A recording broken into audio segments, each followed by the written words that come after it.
안녕하세요. 티리입니다. 오늘은 인기리에 방송되고 있는 사이코지만 괜찮아? 드라마 리뷰를 해보려고 해요. 특히 그 주인공 고문영과 문강태의 심리적 조합에 대해서 탐구해보고, 그 다음에 그 나르시시스트와 엠파스가 조합되는 다양한 그 유형들에 대해서 이야기해보려고 해요. 극중 주인공인 고문영과 문강태는 둘 다 엮이는 가정의 자녀들인데요. 엮이는 가정 이야기는 제가 다음에 다른 편에서 좀 더 자세하게 다뤄보겠습니다. 지금까지 드러난 스토리로 봤을 때 고문영은 나르시시스트, 문강태는 엠파스인 걸로 보여요. 나르시시스트와 엠파스적 성향은 둘 다 엮이는 가정 자녀들일 때 높게 나타나는데요. 그래서 이 둘은 처음 보는데도 마치 뭔가 가족인 것처럼 끌리기가 쉽거든요. 하지만 이 둘은 잘 살펴보면 좀 정반대의 성향을 가지고 있어요. 나르시시스트는 공격적이고 계산적이고 이해나 예측이 어려울 때가 많고요. 엠파스는 다소 수용적이고 좀 생각이 많고, 그 다음에 이해나 예측이 쉬운 편인 경우가 많아요. 제가 이렇게 쉽게 설명하지만 사실 실제로는 그렇게 막 쉽게 막 보이진 않아요. 잘 살펴봐야지 알 수 있는 것 같고요. 그 다음에 그래서 이렇게 오늘은 이렇게 나르시시스트와 엠파스에 대해서 좀 더 살펴볼 건데, 이들이 어떻게 다양하게 조합이 됐을 때 어떤 특징들을 나타내는지, 그 관계들이, 그런 것에 대해서 좀 더 이야기해 보려고 합니다. 먼저 고문영과 문강태의 조합인 나르시시스트와 엠파스 조합부터 살펴볼게요. 나르시시스트와 엠파스는 끌리는 경향이 있어요. 나르시시스트는 상대의 심리를 읽어서 자신의 이익에 따라서 조종하려고 하죠. 이때 공감자라는 엠파스가 좀 타겟이 되기가 쉬워요. 엠파스도 좀 무의식적으로 이런 관계에 익숙해져 있거든요. 엠파스는 다른 이들을 배려하지 않고 좀 자기 멋대로 사는 자유로워 보이는 나르시시스트에게 끌리기도 하죠. 극중에 김수현 씨가 연기하는 문강태가 서혜지 씨가 연기하는 고문영에 그렇게 끌리는 모습 보이잖아요. 그러니까 자유분방한 모습을 어느 정도 선망을 하는 거죠. 자신은 그렇게까지 막 남을 하나도 고려 안 하고서 자기 멋대로 사는 타입이 아니니까 내 자유를 선망하는 모습을 보이고 있습니다. 근데 이 드라마의 경우 사실 나르시시스트가 여자이기 때문에 상대적으로 나아 보이는 것 같아요. 왜냐면 남자가 나르시시스트, 특히 악성 나르시시스트인 경우, 그리고 여자가 엠파스인 경우 심각한 데이트 폭력이나 가정 폭력으로 가는 경우가 많거든요. 드라마에서도 나오는 그 괜찮은 정신병원에 이런 케이스가 있잖아요. 그래서 그렇게 보이고요. 2번, 악성 나르시시스트와 엠파스의 조합. 이 악성 나르시시스트와 엠파스 조합은 가장 위험하고 안 좋은 조합이라고 할 수 있어요.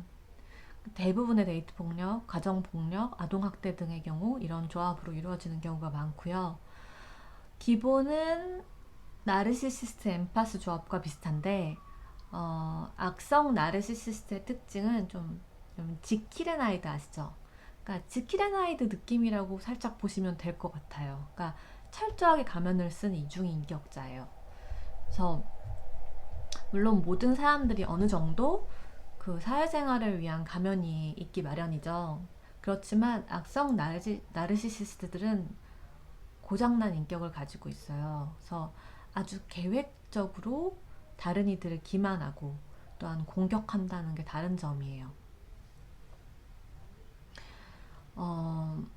악성 나르시시스트에게는 진실, 믿음 혹은 사랑을 기대하기가 되게 어렵죠. 그런 관계가 좀 불가능하고 이해를 한다는 것도 사실 되게 좀 불가능한 상태예요.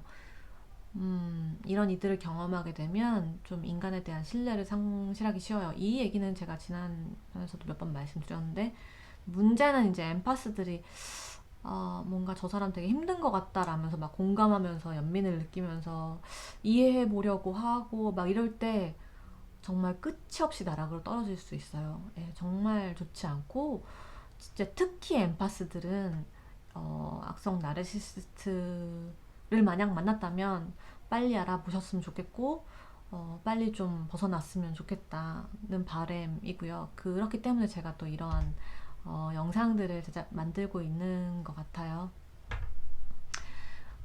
그리고 세 번째, 나르시시스트와 나르시시스트 조합. 되게 의외였는데, 뭐 여러 이 주제에 관심을 가지고 이제 책들을 읽으면서 알게 된 건데, 이 조합이 생각보다 괜찮다고 해요. 나르시시스트 조합 생각보다 괜찮대요. 그래서 서로 되게 비슷하고, 그래서 개인적으로는 좀 이들이 엠파스 찾지 말고 그냥 자기들끼리 잘 살았으면 좋겠다, 이런 생각을 많이 합니다. 그래서 이런 분야의 책을 쓰신 분들도 그런 얘기를 참 많이 쓰시더라고요. 나르시시스나 악성 나르시시스트들은 서로 그냥 만나서 잘 살았으면 좋겠다라고 그런 이야기 되게 많이 하는데, 이들은 서로 잘 안 믿어요. 원래 안 믿죠. 사람을 안 믿어요. 나르시시스트들은 사람 잘 안 믿고요. 어느 정도 거리감도 물론 가지고 있겠죠. 안 믿으니까.